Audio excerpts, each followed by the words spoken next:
All right, good evening and welcome. This is Pacific Power's Customer Forum on Wildfire Mitigation, where we're going to talk about our wildfire mitigation efforts. It's a fancy way of saying what we're doing as a company on the ground and in some of our operational practices to protect against the risk of a wildfire ignition related to our equipment or just in general the way that we approach the threat of wildfire in our area. Obviously, we're here on the coast. Wildfire isn't a major concern most years, but as we're learning, as the climate continues to change in different directions, wildfires and the risk of their ignition have become harder to predict. And so we're trying to stay ahead of it, and that's part of our wildfire mitigation program. We've got some speakers here tonight. My name is Simon Gutierrez. I'm on the communications team with Pacific Power, based in Portland. And with me tonight, we've got Megan Buckner. She is our director of Wildfire Mitigation Program Delivery. Here to my left, we have Nora Yotsoff. She's our Emergency Management Director. And next to her, we've got Chester Lampkin, who's one of our meteorologists. He's going to start the evening off with some information about situational awareness. And here today, we've also got some key members of our local group. We have Heather Householder, one of our senior foresters and arborists. She's around this area. Nate Hankwitz, our local ops manager, operations manager, and Elisa Dunlap, our regional business manager, who I'm sure some of you know already. We're going to start with a brief presentation that's similar to a PowerPoint, where we're going to go over some of the high-level overview of some of the things that we do, again, to mitigate against the risk of wildfires, how we're trying to protect the communities that we serve, just in general as a company, and then we'll get into some more local specifics after that. But before we get to that, we're going to start with a brief video that's going to give you sort of a high-level overview of all the things that I just mentioned, just a basic understanding of what wildfire mitigation means to us as a company. It's a major priority. It's one of our top priorities. We've invested $500 million in wildfire mitigation over the last 5 years across our 6-state service area, and we've committed to investing about $2 billion more over the next 5 years or so.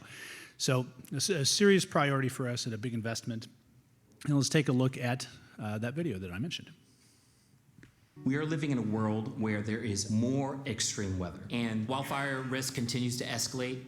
Here at PacifiCorp, we are making the investments necessary to protect the public and to protect the infrastructure and to protect the people of this company as well. While the wildfire risk has been increasing here in the West, the investments that PacifiCorp has made has risen right along with it. To date, we've already spent over $500 million in wildfire mitigation, and the current forecast for deploying the system hardening that's involved in the wildfire mitigation plan reaches into the billions over the next 8-10 years. It becomes important to understand, well, where do we prioritize those investments? And so we want to make sure we're targeting that large investment where it's going to make the most impact, where it's going to reduce that fire risk the most. We have an expansive weather station network here at PacifiCorp. By the end of 2023, in Pacific Power, we had nearly 300 weather stations, and in Rocky Mountain Power, we had nearly 200 weather stations. They're there because we're collecting important meteorological data that we're going to feed into our local weather forecast models. Temperature, wind, moisture levels, wind gusts. These hundreds of weather stations give us better data so that we can make better decisions on how to mitigate fire risk and how to protect the system from extreme weather events. So by establishing an internal meteorology team, they're able to run these risk models with our own weather station network to help identify that risk no matter where and no matter when across our entire service territory throughout the year. We have amazing, really cutting-edge technology. We have a computer model that covers more than 1 million square miles. It forecasts weather for every single point across that entire region. We have access to 2 types of modeling. We have the short-term modeling and the long-term modeling. With both that long-term and short-term view, we're able to identify where the fire risk is, and by identifying that, we can then decide what mitigations to deploy. We've taken 30 years of historical data, and we use that to identify areas of potential risk so that we can mitigate as much as we can ahead of potential wildfires in the future.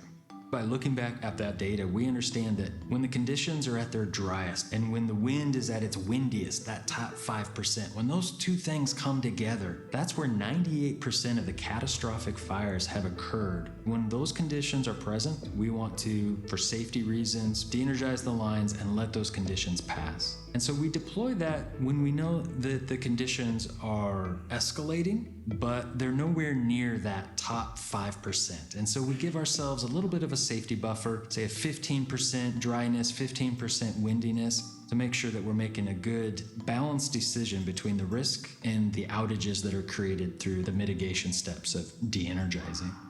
I'm optimistic because I know that we are doing the work necessary to keep the public safe and to protect the infrastructure of the utility. As that risk has increased, our response has increased as well to match it and do everything possible to reduce that risk of fire in the areas we serve. All right, there you have sort of a high-level overview of wildfire mitigation and the things that we're doing as a company. What I want to mention is that we want this to be a two-way conversation, not just us talking at you. So with that in mind, after the presentation, we're going to have a Q&A session where we'll be taking your questions. We may not have an answer today, but in that event, we will get your name and contact information and try to find an answer for you in the next couple days and get back to you. So before that, we're going to have our presentation, and we're going to start off with Chester, who's going to talk about meteorology and situational awareness. Chester? All right. Thanks a lot, Simon. Good evening, everybody.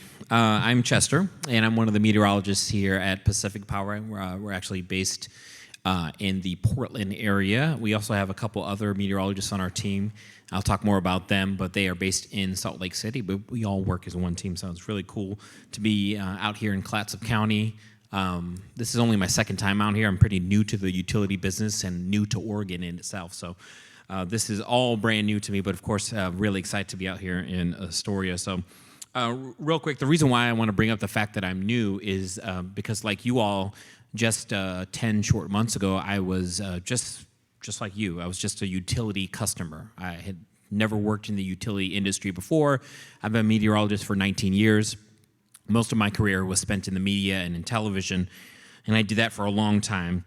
But now working for the utility, I've learned so much, and there's so much more to learn in the last year or so. Having come out here to to Oregon and Washington and California and the areas that we serve, and I'm really truly impressed with the work that our company is doing, the meteorology team is doing, and our operations folks are doing, and everybody to mitigate the risk of wildfire. My number one job is to keep the community safe. That's what we are all about in the meteorology department, of course, Pacific Power at large as well. And we're one of the first utilities to invest in a program like this. Some other West Coast utilities are slightly ahead of us. California's always had the long history of wildfire, and of course, wildfire has been around since before any of us were out here in our previous generations. But the risk is growing across the western United States. It's creeping northward, and then it's also starting to creep farther and farther east, too. We're seeing more wildfires in places like Texas and Florida and Louisiana, and places where there's always been wildfire, but now we're starting to see a little bit more of it. Again, we're one of the first utilities to invest in advanced weather research and forecasting in-house. So we have meteorologists that work at the utility. We work in the company, for the company, and we're always making weather forecasts specifically to all of the assets that we have, and of course for everyone who works for the company and for the customers as well. And our main job is a couple things. We're looking at short-term risk. We'll talk a little bit more about the long-term risk with Megan and her team and what they're doing and how they're helping operations as well, set us up for the future. And then we'll also talk about other types of ways of reducing risk. Nora's going to touch a little bit on that as well in just a few minutes here. But for us in meteorology, we've got the situational awareness going, where we're always watching the weather all the time, 24/7. All the time, every day of the year, 365, 366 on special years like this one. It's a leap year. And we're always keeping an eye on things. Even when I'm on vacation, sometimes I'm kind of peeking to make sure that everything's behaving. We're collecting and analyzing data of all sorts of all kinds using real-time data collection to help predict wildfire. So we have different ways different actions that operations can take based on our weather forecasts in order to reduce the risk of a wildfire igniting around or along the transmission and distribution system or circuits that serve your community. Again, it's about situational awareness, right? What's happening today, right now, and it's also about what's coming in the short term. So we do a short-term weather forecast that helps us determine the weather conditions that could help lead to wildfire ignitions and extreme fire behavior. Fortunately, in Clatsop County, I was just kind of taking a peek at my laptop here at the beginning of the presentation here just to kind of double-check things. You guys don't have a lot of wildfire history in the last 20, 30 years, and that's great news. History is a good way, it's a good proxy to be able to look forward as well, but that doesn't mean that it's not ever going to happen. We don't want it to happen, but there is going to be that case where we have that strong offshore wind, we may be in drought conditions, and, for some reason, a wildfire ignites. So we want to make sure that we are protecting you all as best as we can with the best information that we have. And it starts with the daily risk forecasting. For us in meteorology, again, like I said, we're watching the weather right now. We're also looking at the weather for the day ahead. We're always telling operations, this is what we're expecting. These are the conditions that could lead to wildfires, or what types of fires may ignite, how they may behave, and we also look ahead to the future. We do that everywhere we provide power. So everywhere here that we have our distribution lines, our power lines here in Clatsop County, and really all over Oregon, Washington, California, and our sister company, Rocky Mountain Power, which is over in Utah, Wyoming, and in Idaho. We're a team of 5, soon to be 6 meteorologists, and we've got a meteorologist that covers 3 states every single day of the week with weather forecasts. I'm not on duty right now, but I'll be the on-duty forecaster starting Monday that covers this area, so I'll be looking at the weather. I have been looking at weather, but I'll look at the weather more in depth as we head into next week for you all. And then we've got a forecaster that'll cover our other states out east, which is Utah, Wyoming, and Idaho. But we work as a team, so we don't work as like Rocky Mountain Power weather forecasters or Pacific Power weather forecasters. We all work together. So today, for example, we were having a discussion about wildfire risk, very in-depth wildfire risk discussion for both Pacific Power and Rocky Mountain Power, and we did that as a team this morning. And that's what I was doing before I arrived here this afternoon. So we all work together. We're covering the weather for everywhere that we have transmission and distribution. That's our focus. And again, the transmission, by the way, is how you guys get your power. It's where it usually comes from a source, right? The generation source, we transmit it on those big, gigantic power lines that run along the freeways or the highways nearby, like right down here on US Highway 30. And then the distribution is the stuff that runs to your home. So we're actually making weather forecasts for both the transmission and the distribution. So if you're our customer, we're your power company, we are watching the weather where you live. Just plain and simple. Everywhere, everybody. We have you covered. In the winter, of course, we're talking winter storms, right? We had the ice storm this past winter. It mainly impacted the Willamette Valley, but some of the ice did get into some of the eastern parts of Clatsop County. It impacted our neighbors down south in Lincoln City. But in the spring, summer, and in the early fall, especially out here in Clatsop County, that's when you guys are at most risk for wildfire. We are honed in on that. That is our primary thing. And of course, with both winter storms and wildfire risk, wind is a big part of that. So we're always examining and double checking, what is the wind forecast? What is this model saying? What's that model saying? What does the pattern look like? What does your experience tell you? So that's one of the things that we're doing constantly for you all, making those risk forecasts that we provide to the operations team, and then they know how to operate the system. They're the experienced ones. We just tell them where the risk is, and they say, hey, okay, we're going to do this, we're going to do that. We're going to put the fire settings on. We're going to, operate a system in a certain way for these next few days or the next few weeks or maybe for the entire summer. So we're worried about hot, dry, windy conditions. That's like the thing that we're most concerned about for wildfire season. And so we always are looking at our weather station network. We have a vast weather station network that covers the entire service territory, including here in Clatsop County. You've got those orange dots. They're kind of hard to see if you're farther back in the room.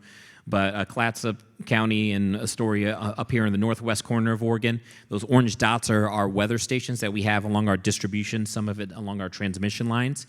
And we have that tied into, it's directly associated with each circuit. We have that data tied into our computer model. We have our own computer model that we run in-house. We spent millions of dollars investing in this computer modeling that does high-resolution modeling that is only for our territory across the western United States. That's a picture there of one of our weather stations. You may see that on one of our distribution poles. If you're, driving on some of the local roads, you may run into that and know that that's what's helping us predict the weather. Those weather stations located across our distribution poles. We have them all over the state. Several hundred of them in our network. About 450 across the entire network of Pacific Power and Rocky Mountain Power. So everybody's tied to a weather station. You can actually look that data up on that website, pacificpowerweather.com. Check it out if you get a chance. I'm going to plug it a couple more times. It's kind of like a free website that we just give out some of our data. And all of our weather stations are listed on there. You can look up, I forget how the divisions are, but I think it's Oregon.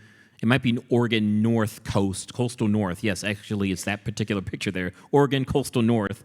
And then you'll be able to find the weather stations located there on the right. You see we've got one there, it's in Warrenton. We have another one that we're tied into here in Astoria.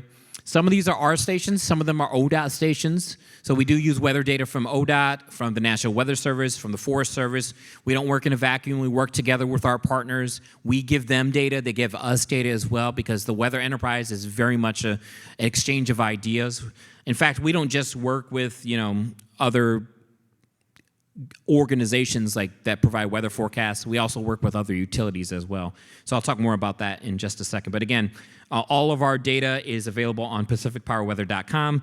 Some of the data comes in every 10 minutes, and we use that in order to make decisions on certain days where wildfire behavior becomes more extreme. And in fact, our weather stations can be tuned. Some of them can be tuned to give us data every 30 seconds. Which is really lightning quick, So we're literally watching the weather sometimes minute by minute when we're making huge decisions like about public safety power shutoffs. Nora will talk more about that as well coming up in a few minutes. Our weather stations give us information on humidity, lightning, wind gusts, the amount of rain we've gotten or the lack of rain, which is always a big problem for wildfire. Drought conditions, you got to have drought for big wildfires. That's generally the case. Grass fires a little bit different there, but generally forest fires, which is our main concern out here in Clatsop County.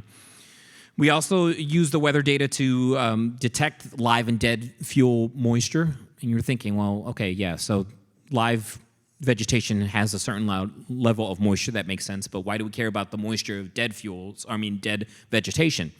It's actually very important, especially for a place like this where there is so many trees, because what's down there at the bottom of the forest, a lot of that stuff is dead. It's natural, decaying, it's out there, but when it dries out, when that litter, that duff, that stuff that's fallen to the floor, those dead limbs or dead logs out there in the forest, when they dry out, they become fuel for wildfires. They become the thing that helps dictate extreme fire behavior. So we need to know how much moisture is in the dead fuels as well as the moisture in the live fuels, the trees that are out there still thriving and alive. So we have ways to measure that data as well, and that's all tied into our weather network, our computer modeling, and it dictates how quickly fires can spread as well. Excuse me. Again, pacificpowerweather.com, check it out. And again, I also mentioned our partners, National Weather Service, NOAA, the Fire Service, National Interagency Fire Center, or NIFC. We work with them as well. We're on daily wildfire calls. I was on a call this morning with the Great Basin NIFC, which covers Nevada, Utah, our eastern territories. And those folks, they work their butts off. They are out there. They literally go out and take pieces of the forest and they burn it. They cook it in an oven and measure the moisture. And that takes days to do. That's literally what they're doing. And we use that data to help predict wildfire risk. It's pretty eye-opening. I'm learning. I mean, that's something that I learned just in the last few months. It's just pretty incredible stuff. How do we do it? Short-term risk modeling. I mentioned that in-house model that we have. It's called a WRF, a Weather Research Forecast Model, and that's actually a picture of some of the data that we're using there. That is actually our Wildfire Enterprise software that we use. It's one of our contractors, but they actually take our computer model data, they feed it through their systems, and then they apply a bunch of fire data to it, and it actually helps us simulate wildfires on our system. In fact, they simulate hundreds of wildfires using their computer modeling every single day, using our computer modeling through their software every single day, and then it gives a score of our territory to say this is where the wildfire risk is highest every single day. So that's how we determine wildfire risk. We're looking at advanced computer modeling, our own in-house computer modeling, and of course the experience of our forecasters. So we have our own in-house computer model. We actually took that same model, we ran it backwards 30 years.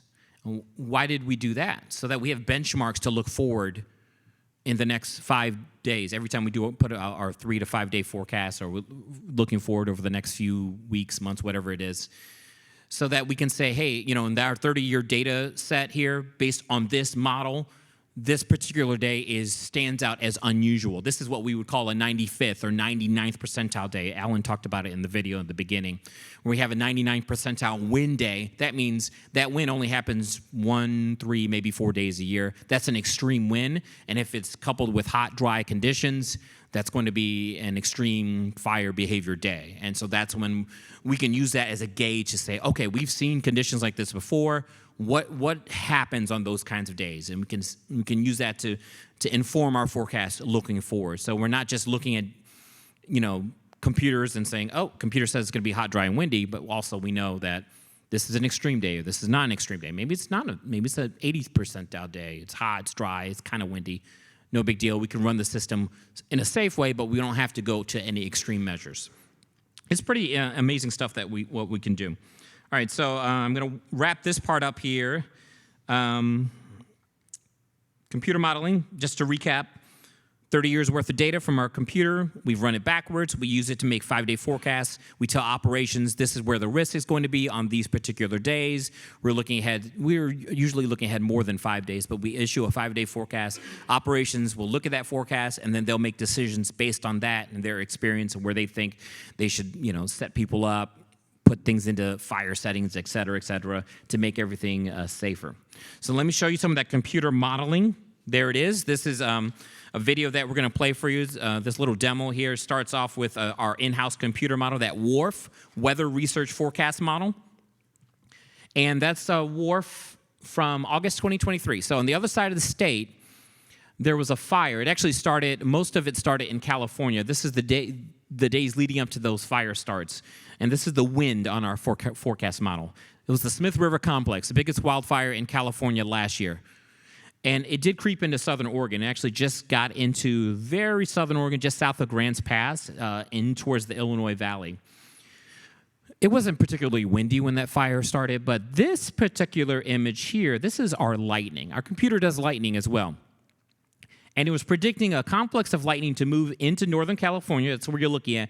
And then you're also seeing the very southern tip of Oregon. It predicted lightning coming into that section of California, moved into Oregon, and moved north. It actually started a fire not far from Portland, just east of Portland. They were watching that. It didn't impact our customers, but it did for a neighboring utility. But this complex of fires, it did impact our customers. This was in California. That Smith River Complex started in the beginning of August 2023. It's like my second week of work here. And I was like, what am I walking into? And I was walking into this. This is what we had to deal with. That's a simulation of a fire. The actual fire was simulated using our Wildfire Enterprise Analyst software, which is a little bit different than our computer model, but it uses our computer model data. And we had to predict what was going to happen because see those purple lines right there? That's our transmission. And that transmission fed into our customers in Crescent City there in California. And look what the simulation was doing. That was the fire burning through our lines. So we were looking at this. This is a couple days before that actually happened, but it did happen.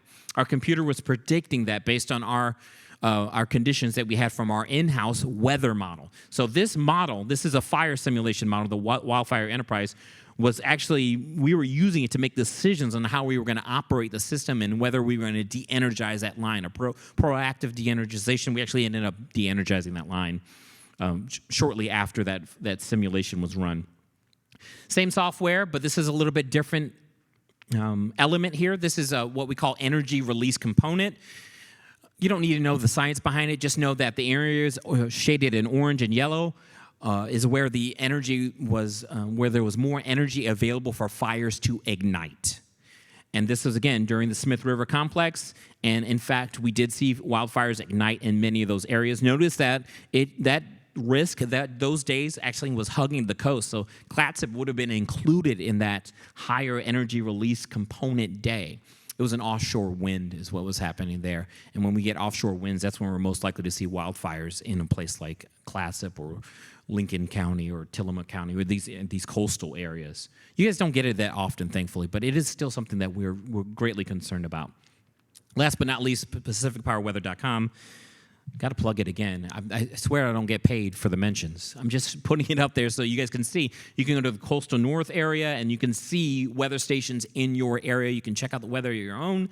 You can see the data we use to make decisions. It actually has our WRF model.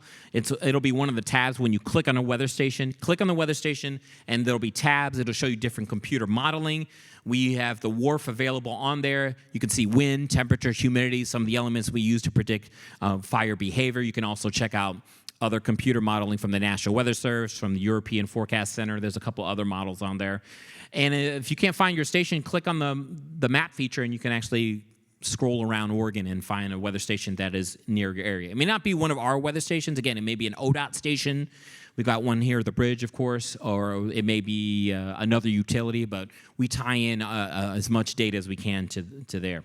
So I've gone slightly over my time. I apologize for that, but there's the data there. That's our WRF. I want to show you that there, and we make decisions based on that. It's the same stuff that we look at in the utility. So check it out if you can. I'm going to stop there. We're going to move on to Megan. She's going to talk about some of the stuff that wildfire mitigation is doing to mitigate risk, more of a longer-term projects. Thanks for your time.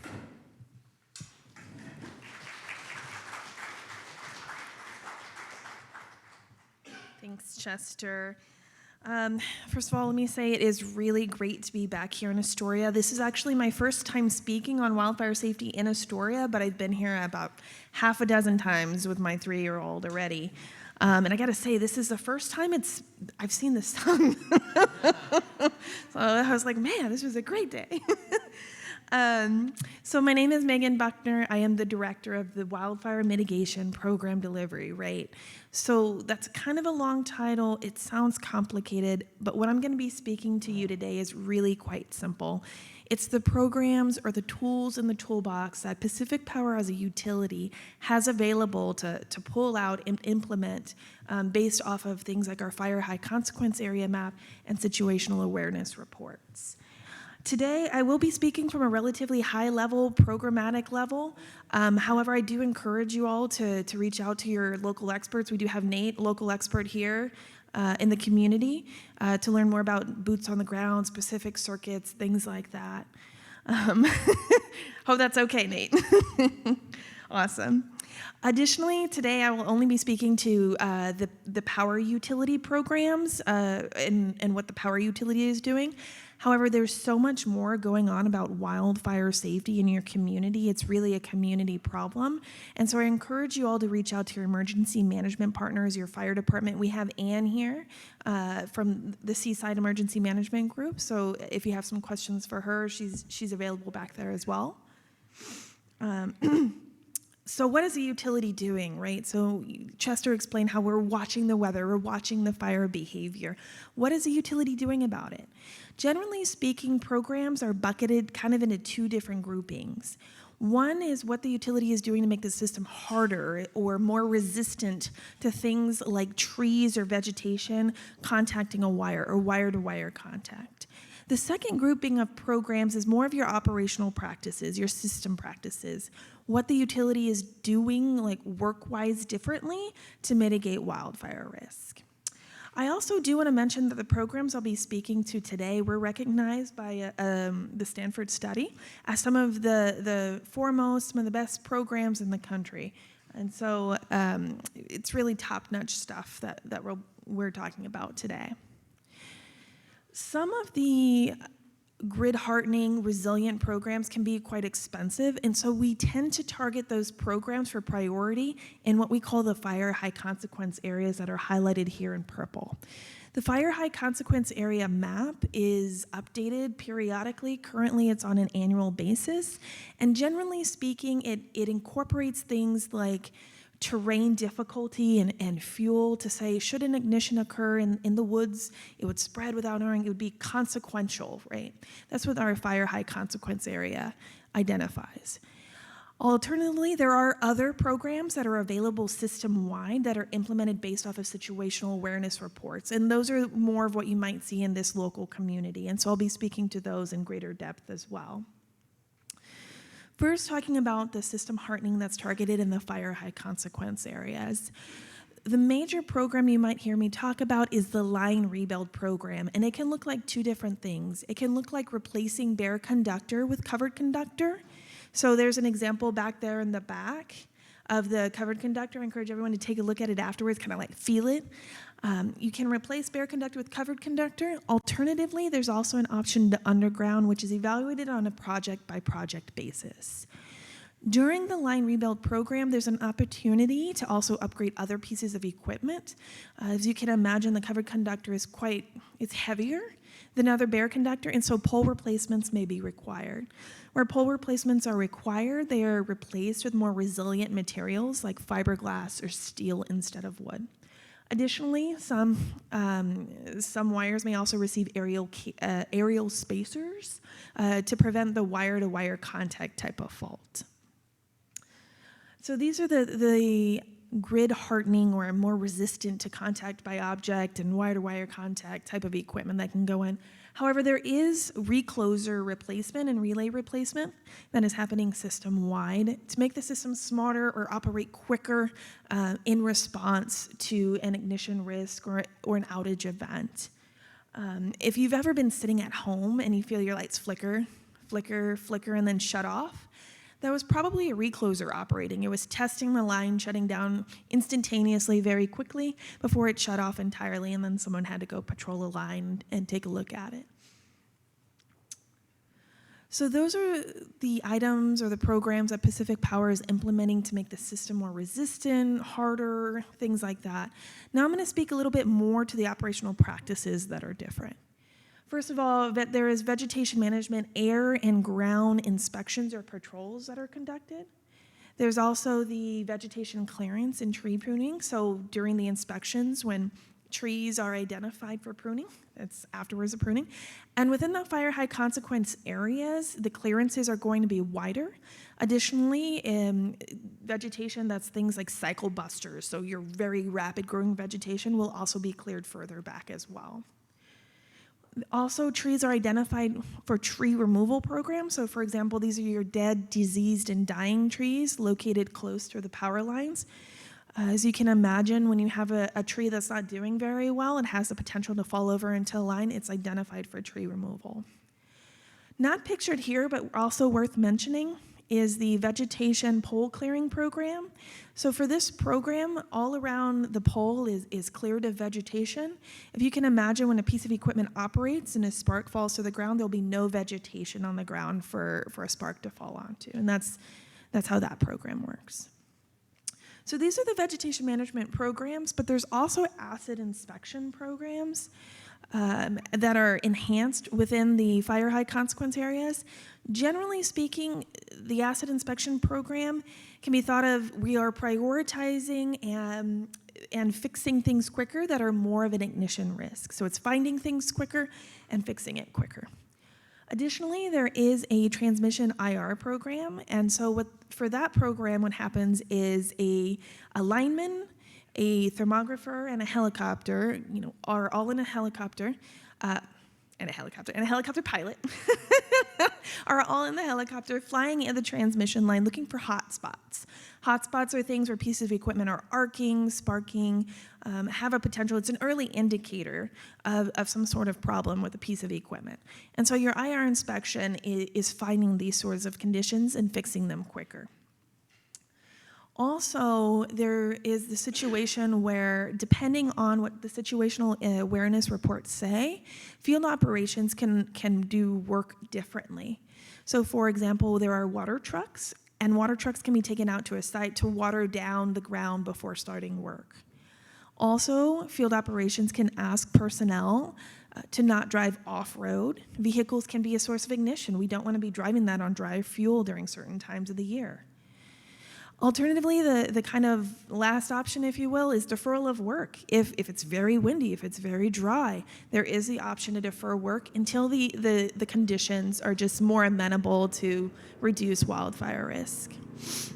Wow, that's really loud.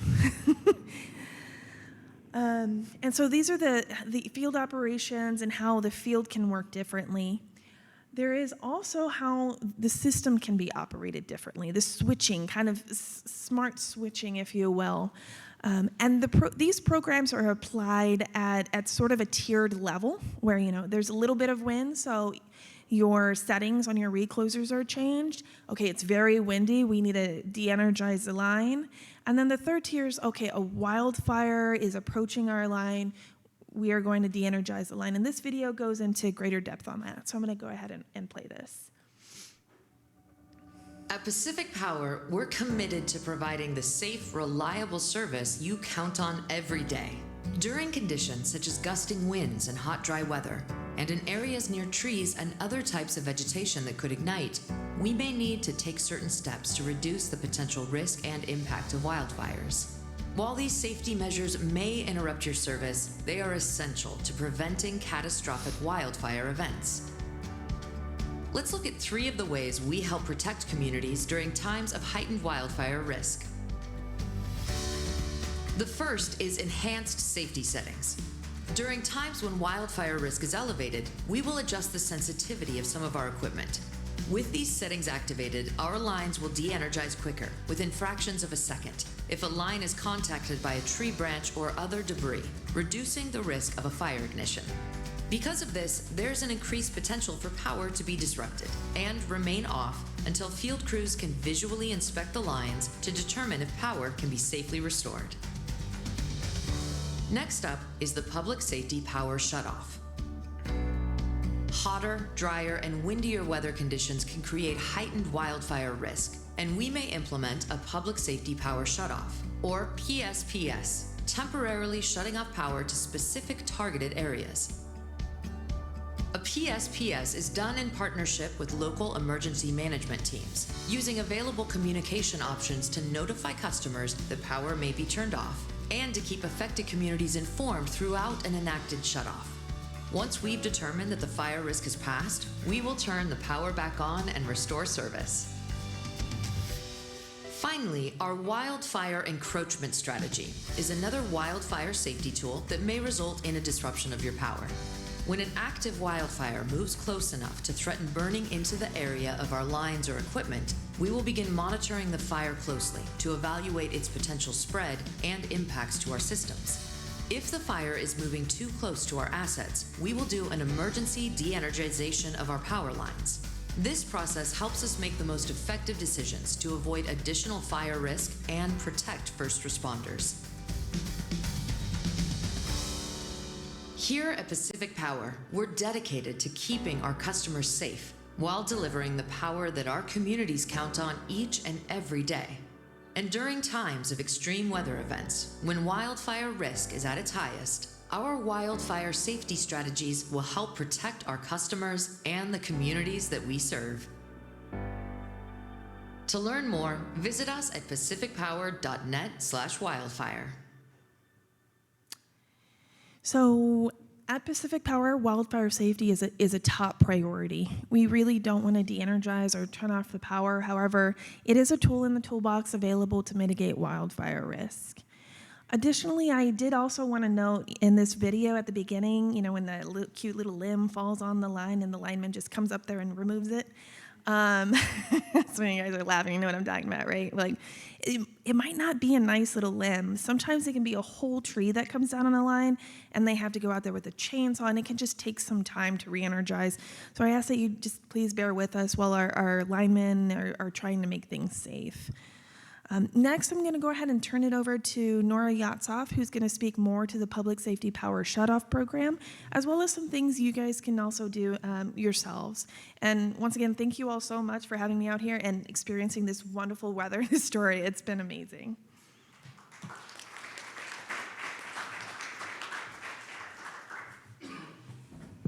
Thank you, everybody. Really appreciate you coming out here. I, too, come out here all the time with my family, so it's really the first time, and I'm going to make a joke here. I hope you don't mind. My husband is a real big fan of Fort George, and the Dark Arts Festival is one of, the favorite things, and he's a musician, so he really wanted to play here, and I sent him a picture earlier of me up here. I'm like, I got to play here before you did.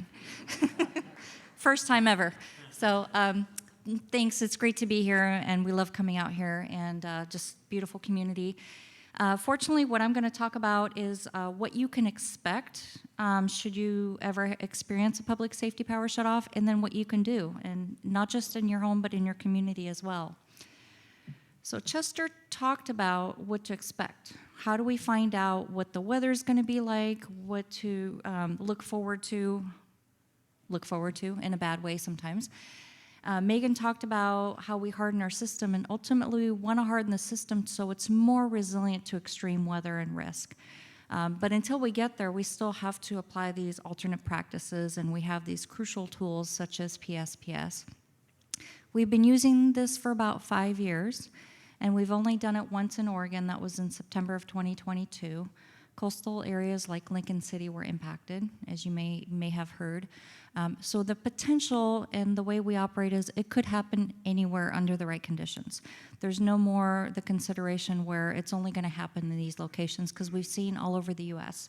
these wildfires happen in places that don't traditionally have susceptibility to wildfires. You may remember the first graphic in the video with the light green, the yellow, and the red was like in the upper corner. Those are the conditions that we consider a public safety power shutoff, the most extreme of extreme conditions. And you've heard about it already, but it's a trifecta. There's 3 things that we consider. How the vegetation fuel is, the live and the dead vegetation fuel, if it's really dry, really extreme, if it's really hot out there, and the wind. The wind is really the #1 enemy of utility lines, because trees and debris and utility lines do not get along. Also, we consider the terrain. Is it flat grasslands that it could just take off on a really windy day, or is it really steep, dense vegetation, trees, forests? That really fuels fires as well. And then does it impact communities? Does it impact infrastructure? If it's in the middle of nowhere and it's not threatening anybody, but if it's encroaching and coming close to a city or a community, yeah, we will take action. So just be aware that it's not a tool we likely use. It's very serious considerations, and there's a lot of planning that goes into place. And I'll talk real quickly about what to expect and how we communicate. It may seem like it's a lot, but there's a reasoning behind how we structure our PSPS response.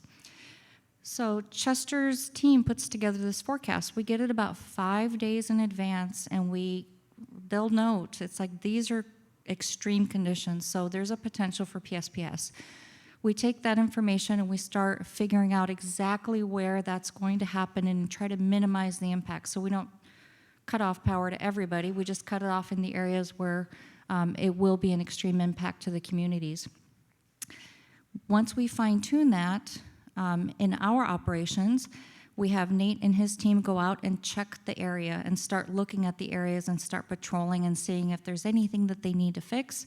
We have Heather and her team go out there and pre-patrol and see if there's limbs or trees or any vegetation that could potentially make it worse, make the situation worse. And then 3 days in advance, we contact our public safety partners and we start talking about what do we need? Are there any facilities that are necessary but don't have backup generation if we do turn the power off? And if we don't have generation in those facilities, then we work towards getting them generators temporarily, or how to help facilitate their needs during the time that they'll be shut off. The other thing that we work with is, do we need a community resource center to be stood up? And a community resource center is like a daytime shelter. It's not an overnight shelter, but it's a daytime place for all the customers that have their power turned off to go and get information, get some electricity, get out of the heat and air conditioning, get some refreshments, get snacks, get information about the event, power their devices. You know, it just serves as a place to go and get the resources and services that you may need during the power shutoff. And then 2 days in advance, we start calling you, customers, directly. And we do this phone, text, and email. So it's really important to have your contact information updated and the method that you like to be contacted updated. So we start making that notification 2 days in advance, and then 24 hours in advance, we'll notify you again.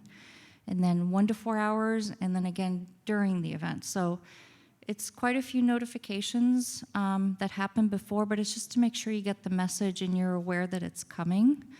So if you need to plan for pets or any family members or neighbors or friends that may have specific needs, you know, to give a little bit of time to plan in advance. Ideally, if the situation doesn't materialize, we'll also let you know that we won't be doing the power shutoff, because as you know, weather is weather and it changes by the second, and while the forecasting are fairly accurate, it could still, you know, be off just a little bit, just depending on the few days that lead up to that. And then if we do a de-energize, we'll let you know that we are de-energizing now, so that way if you had to make plans to go somewhere else, or you know, you had to go take care of somebody, that you're aware. And then we wait for the event to pass. Typically, it's short-lived wind events. They're typically not very long, but you know, they could extend, you know, a little bit longer. Just depends on, you know, what's going on. So as the weather passes and we get the approval to re-energize, this is when conditions have improved and the wind has subsided and the extreme conditions are no longer extreme. We'll let you know that we are going to start patrolling and get ready to re-energize. And that's when the real work comes in with these two right here and their field guys, because they go out there and they have to patrol, they have to fix everything, they go, you know, line by line, and they go pole by pole, and they make sure everything is operational. So while we tell you it's okay and it's safe to turn the power back on, it won't come back on immediately, because there's a lot of work to be done. And there's a lot of debris clearance. There's sometimes they have to fix, you know, an entire pole or a couple of structures. But that's the type of work that needs to happen before it's safe to turn it back on. Once that's done and that work has been done, and I need to mention that it can't be done at night when there's no visibility. It has to be done during the daytime. So that way they can make sure, you know, it's clear and there's no obstructions or there's no conditions that make it dangerous to turn the power back on. So if it goes into the nighttime and they haven't restored it, it may be an additional overnight time that the outage may occur. Then the final notification is when we turn the power back on, and that's really to let you know that if you've gone somewhere, you can return home. It's safe to do so. Or if your power's not on, then you're like, call us up and say, my power's not on, and we'll come and troubleshoot and make sure it's turned on. So a lot of notifications here, very, very structured approach. It's a lot of work that goes into this, but it's one of our most crucial tools that we implement in order to keep you safe during really extreme fire conditions. So with that, I'm going to move over to why it's important to have your information. And for anybody that you know that may have a need for electricity for their devices, for life-saving devices. I mean, any type of, you know, we all know people that, you know, need a little bit of extra help. So I want to make you aware we have a medical certificate program. That's for individuals that have life safety equipment that requires electricity. we contact them in a different way. We don't just send them the robocalls or the texts, we send them the texts and the emails, but we also personally call them before the event and let them know so we know that they understand. And if they require things like a backup generator temporarily during the power outage, we can help them find those services and make sure that they're taken care of. So it's really important to have anybody that you know register with us. There's no database that we can pull from. It's only based on people telling us that. So that way we can offer that service and make sure that we can help them out. There's a QR code, and then we also have brochures available, hard copy brochures on the program and how to sign up for that. Additionally, I want to share that last year we started a battery rebate program, a backup generator rebate program for medical baseline customers. It's up to $4,000 rebate, which is a good deal. You can get a decent size, whether you prefer a generator or a portable battery. That's available to the customers as well. There's a QR code or a brochure there. Please share that with anybody you know that may qualify, or if you qualify, or if you know somebody that runs a care facility that deals with seniors or people with disabilities, they qualify as well. And we're really encouraging anybody that has that need, because it's not just a PSPS, it could be a winter storm, it could be another type of emergency where you may need that backup generation. It's just a great peace of mind and a tool to have. So I'm gonna ask everybody a couple questions next. How many of you have emergency plans? I bet you do. All right, thank you. All right, I would like to encourage you, since you're here and you show that you care about wildfire safety and you've listened to us for a little bit of time now, I'd like to encourage you to go home and start putting together a plan. It doesn't cost anything. There's free templates online. It's just conversations and a little bit of legwork and writing things down. Know what to expect in your area. Aside from flooding and winter storms, we have a lovely Cascadia subduction zone right off our coast here. We all know about that now. But what do you expect? What if you can't get home, or what if you have to evacuate? Where are you going to meet your loved ones if you don't have communications? What if you just lose your cell phone? Do you have all those phone numbers memorized? Write them down somewhere so that way if even a minor emergency happens, you have that information that you can go to. It, again, doesn't cost money, it just is time. How about a kit? How many of you have an emergency kit? Oh, that's a lot of people. That's really high. Thank you. That's great. I'm so glad to hear that. For those of you that don't, or those of you that do, it's a great time to check it, make sure it's got everything you need. For those of you that don't, take a little bit of time. You don't have to, again, put it together all at once. It could be piecemealed.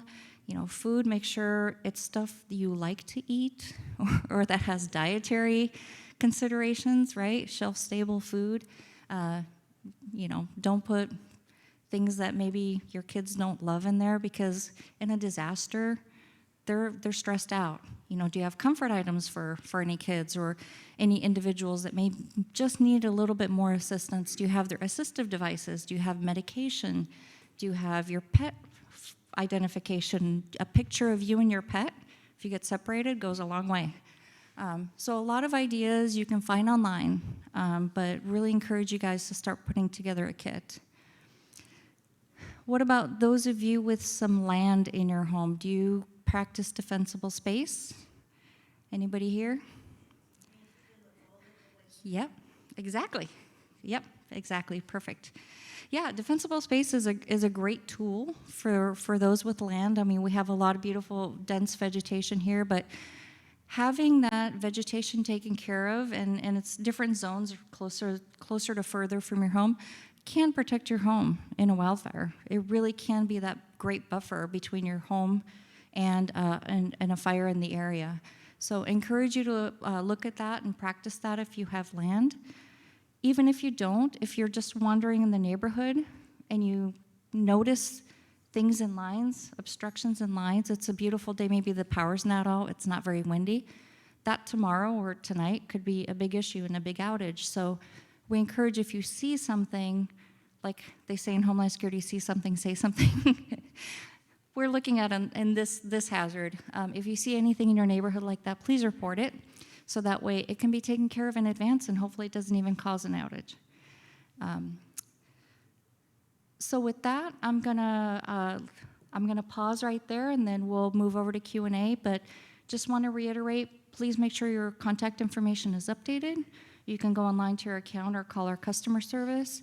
Please make sure if you have any vulnerable family or friends or neighbors, let them know to sign up in our medical certificate program. And then if you know anybody that qualifies for the rebate program, we highly encourage you or those that you know to apply for it, because it's a great resource. So thank you.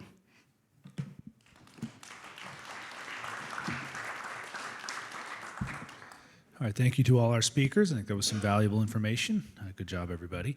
We're going to move to the Q&A portion of the evening, and how that's going to work is my colleague Lisa over here in the white sweater, she's going to go around with a microphone, and we just ask anyone that has a question to raise their hands. Lisa will come over, and you can speak into the microphone. That's not only so folks here can hear, but also because we're live streaming this event, and so the folks on the live stream can hear as well. So anyone with a question, please raise your hand. Got one already. Wondering about the proximity of more hazardous areas that might cause a power shutoff. Are there conditions outside of Clatsop County that might cause a power shutoff here? Wildfire closer to Portland or in Tillamook County, for instance? You want to take a crack at that, Nora? Sure. So we segment it as much as we can and minimize the area that it can be impacted. But we really do operate under the premise, under the right conditions, it can happen anywhere. Fortunately, it hasn't happened here yet, and fortunately only once in the last 5 years we've had to implement here in Oregon. But reality is, if we go into drought conditions and we see those extreme conditions, it really could happen anywhere. And Megan, if you could follow up, I think he was asking about maybe if there was an event somewhere closer, maybe to Portland, would it affect Astoria based on the grid? Oh, based on the grid, for me, it depends on the situation.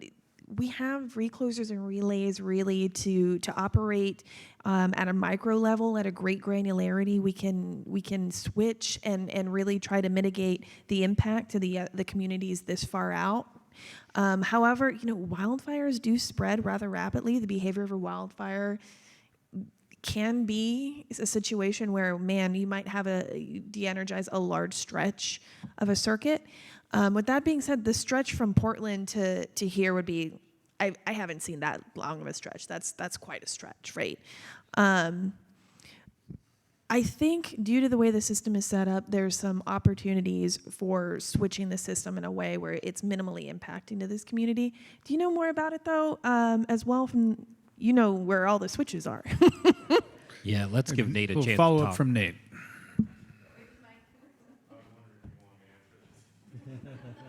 So, Clatsop County, by the way, I've been here for 25 years. I've been a lineman, serviceman, foreman. So I take pride in this county, by the way. So we have two feeds into this area.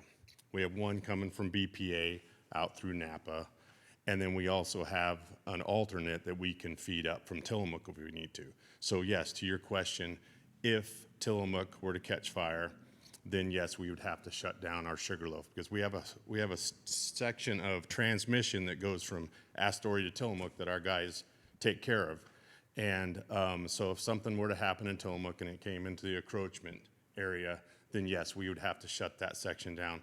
And to Megan's point, yes, we do have isolation points. We can shut off at Garibaldi. We can open up at Cannon Beach Tap, and then vice versa out towards the north. So it's rare that we would lose complete power to the county, because we do have the two alternate feeds. But mainly, like she said, we are able to shut off in any direction and isolate those portions of. All right. Lisa over here, blue shirt, blue jacket, I suppose. Do you guys have any rebates or grants available for small businesses? Because I would assume most likely this is going to happen in the summertime, and because we're such a tourist destination, that'll be so detrimental for our businesses to have to close for a day or 2 days. So is there anything for small businesses, whether it's just even a one-sheeter of how they can prepare? I'm not aware of anything for small businesses specifically. That may be a question for Elisa. I don't know if you have any answers to that. But,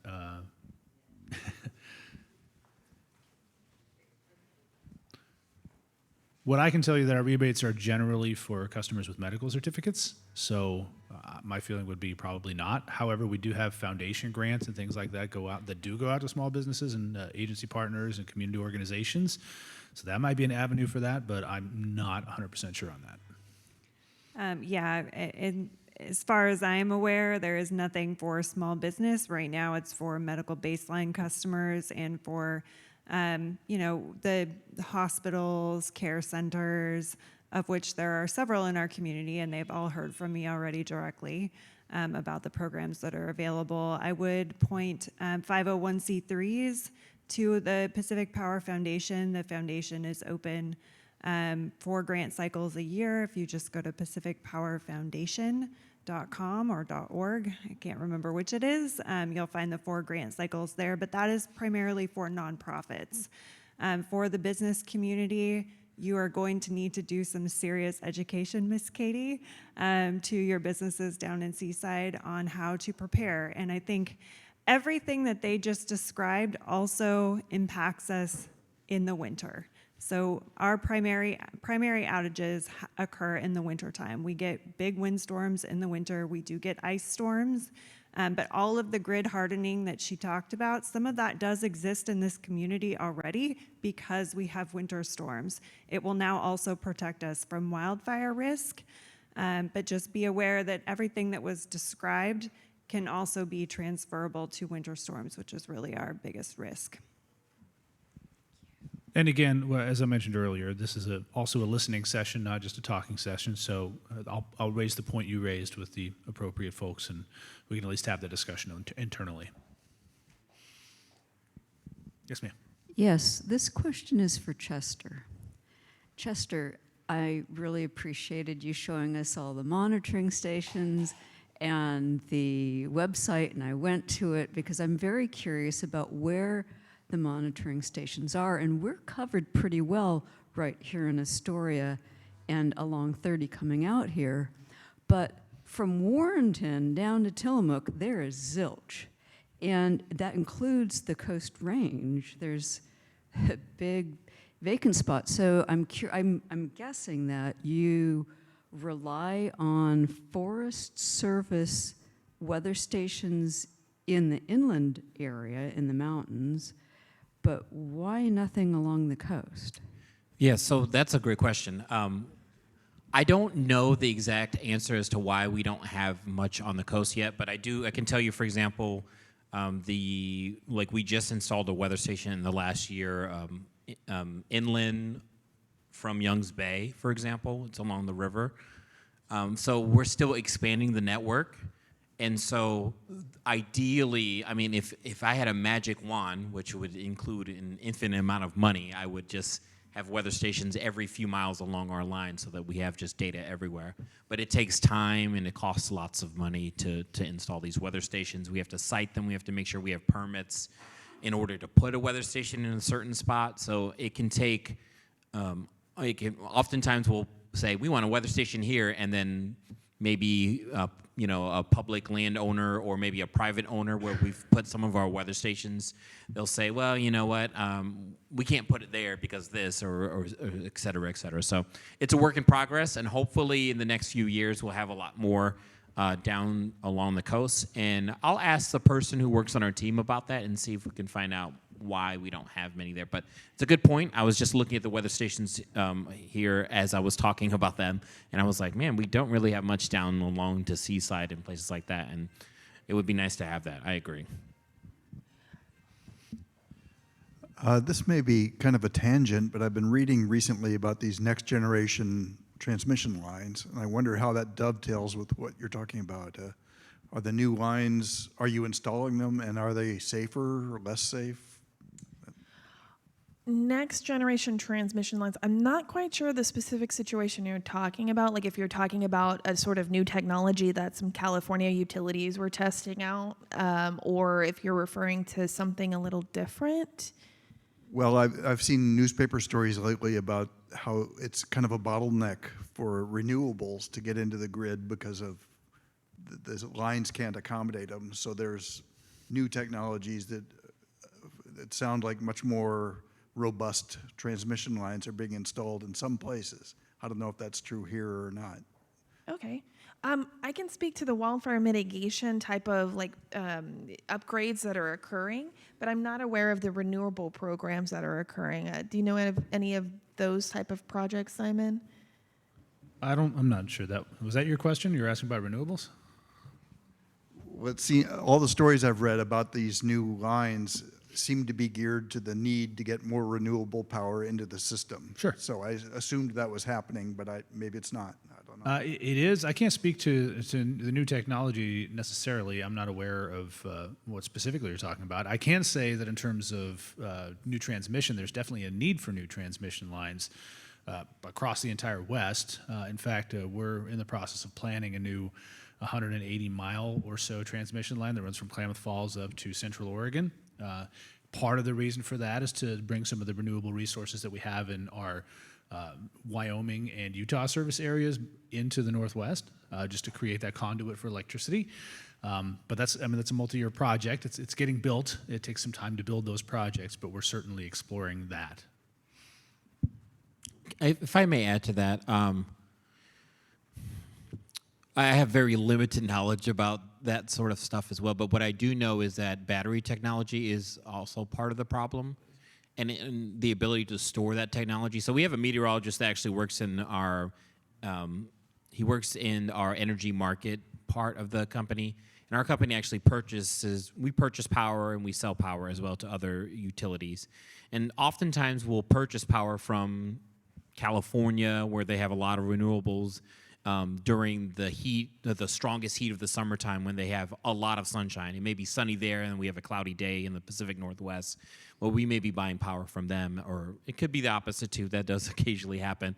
And I think there is a limit as to how much we can buy because, again, a lack of transmission capacity and also the ability to have, you can't store all of that energy that we get from the sun overnight. We don't have the battery technology. That's sort of a utility problem across the entire world right now. So I think that's something that is much smarter people than me are working on that problem right now. And we do have renewables as part of our portfolio. We do have solar and wind resources that we tap into. He's up front here.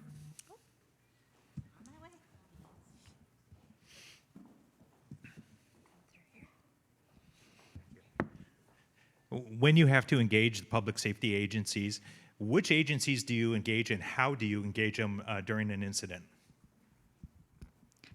One is sitting right there in the back of the room. That's our primary contact for the city, but we also have county and then fire, police, as well as state. We coordinate with Emergency Support Function 12, which is energy. At the state level, when there's an incident that's broader than just one area, the state will activate and help us coordinate. We also coordinate with utility partners that are in neighboring jurisdictions, so it would be PGE and Tillamook PUD, it'd be a variety of those, and then if it's a larger event, then Oregon Emergency Management as well, so it just scales up. But Ann, do you want to talk at all about who you engage with?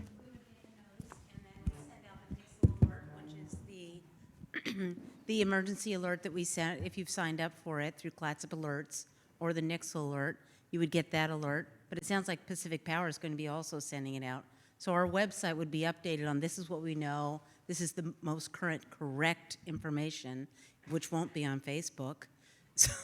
So you'll want to stay informed. It's kind of your responsibility to be prepared and know that we're doing our best to educate you, but it's important that you also reach out and learn those facts. I had a question, if I can move on. Okay. So we have of course, 4th of July is coming. We either have large events in Seaside quite a bit. Our little 7,000 population grows to 25,000 people. That's not a wildfire event, but we have critical illegal fireworks, and we have grass fires every year. Do you ever position equipment prior to that or look at that when you consider that not just dry and wind, and now we have the human factor involved? Do you consider that, and do you ever position equipment ahead of time so that if that happens, we have the generators, we're ready to go, we're helping those businesses get their credit card stations going and back in business? Nate? I can speak to the fire high consequence area map and some of the situational awareness modeling. Like the wildfire risk modeling that we do doesn't incorporate like the human factor, right? It doesn't incorporate, hey, there's going to be a lot of campfires. Hey, there's going to be fireworks, you know, for 4th of July. Our formal modeling software does not account for that. However, I do want to mention that we do have an emergency services is excellent at monitoring situations. So they are, Nora can speak more to this than me, but they are watching all the fire service websites. They are talking to each other. They are ready to go. Did you want to speak a little more to that? Yeah, I can. Well, to talk about our practices as far as staging equipment, when we do have extreme weather, we do alternate work practices so our crews do have like the water trucks and they operate they'll cancel hot work and they'll do a variety of things. But those are to really help us respond. As far as for winter storms and what we do for summer as well would be in advance as we see this coming, we talk to you about facilities that need support, and then we start gathering generators. Like we've done this for a lot of the winter storms this past year, where we brought in generation for, say, the hospital down by Cottage Grove when they needed generation. They were running out of their own. We've been able to do that with individuals as well by the little residential generators. And so if we see it coming, a wildfire you don't always see coming. Sometimes it just pops up and it's very close, but if we see it coming, there are a lot of efforts that we can do to help assist with that. I do have one thing to add. There is statistical evidence that we were just discussing this in the weather department the other day. There is hard evidence to show that there is a large jump in fire starts leading up to the 4th and immediately after.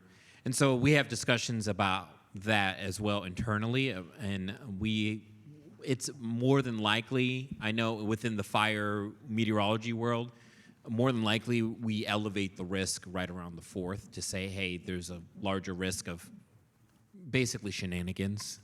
And so we say, we don't say that, but the GAC, the Geographical Area Coordination Centers, for example, when they put out their fire risk, they're the fire weather forecasters that are run by the government, part of the National Forest Service, and they're also funded through NIFC. They will actually put areas in high risk based on the fact that it is the 4th of July. Okay. All right, anyone else? Here at the center table. I was just curious, when you talked about clearing vegetation and kind of accommodating or mitigating the risk through that, mm-hmm. What's the intentionality around habitat loss? We've got a lot of creatures who live in our trees and the vegetation, not just living. Heather, do you want to take that one? Lisa, if you could bring the mic over to Heather, please. And again, Heather's one of our foresters and arborists. So when it comes to habitat, birds, I'll talk birds because we got a lot of nests, a lot of birds. If we can prevent or not have to prune a tree during like nesting season and that kind of a thing, we'll put it off. It's not an imminent hazard.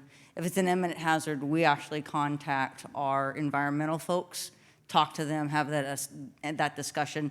They'll actually send somebody out and do an evaluation.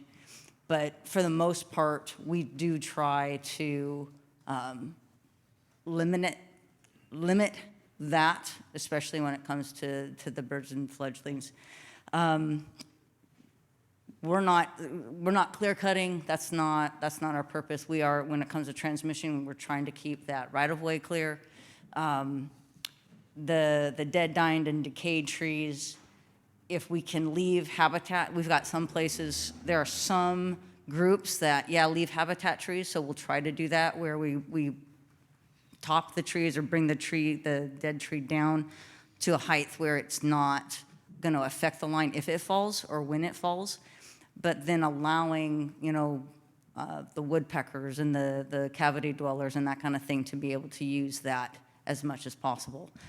In some cases where we're not able to do that, if we are allowed, we'll leave the vegetation for habitat on the ground, while at the same time dispersing the vegetation, like the limbs and some of that, in a way that also is not adding to the fuel on the ground as much as possible.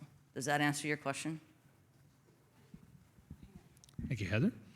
I actually want to add to that. So Heather has a great program where she will go out and work with our community partners, so typically a municipality or with the county, on places where we could actually go in and plant some trees. And sometimes we need some volunteers to do that with us. Sometimes we do that with our own crews. But that's a really awesome program that Heather has, and she's brought it up with a few different communities right here in Clatsop County. All right, Lisa up here, center table.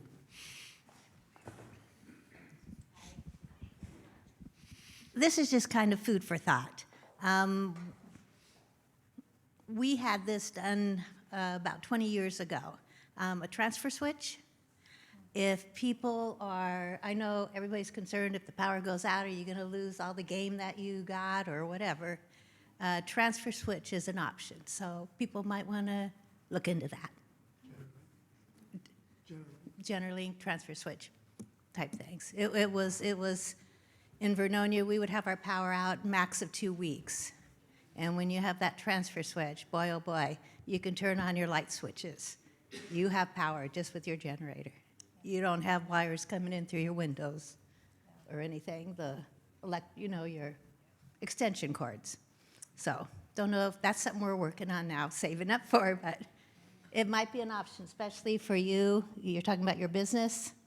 That might be an option for you. Thank you.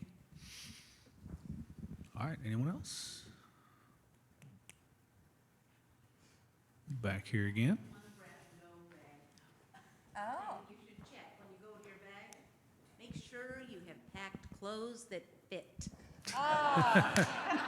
Yes. It's happened. Not to me. Oh, no.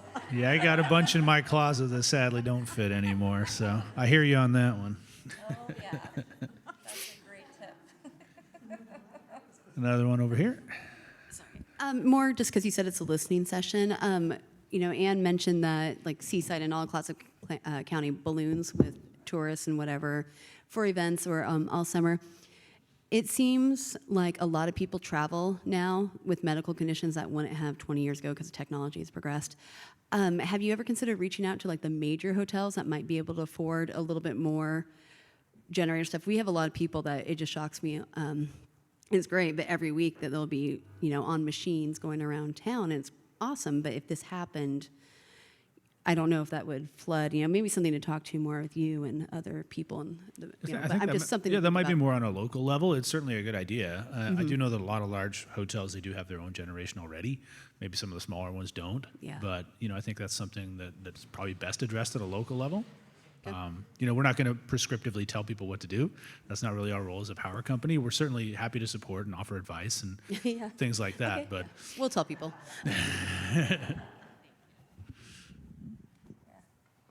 All right. Anyone else? Going once, twice. All right, seeing no hands, we're going to go ahead and wrap it up. I just want to thank everyone for coming out and being part of this conversation. It's an important conversation as the climate continues to become such that it's more conducive to wildfire. We need to be having these conversations, as a utility with our partners and as a utility provider, with our customers, and just make sure everybody's aware and on the same page. And thank you for being part of that conversation. Hope you enjoyed dinner, and y'all have a good night. We definitely appreciate y'all as customers, and your safety is our top priority.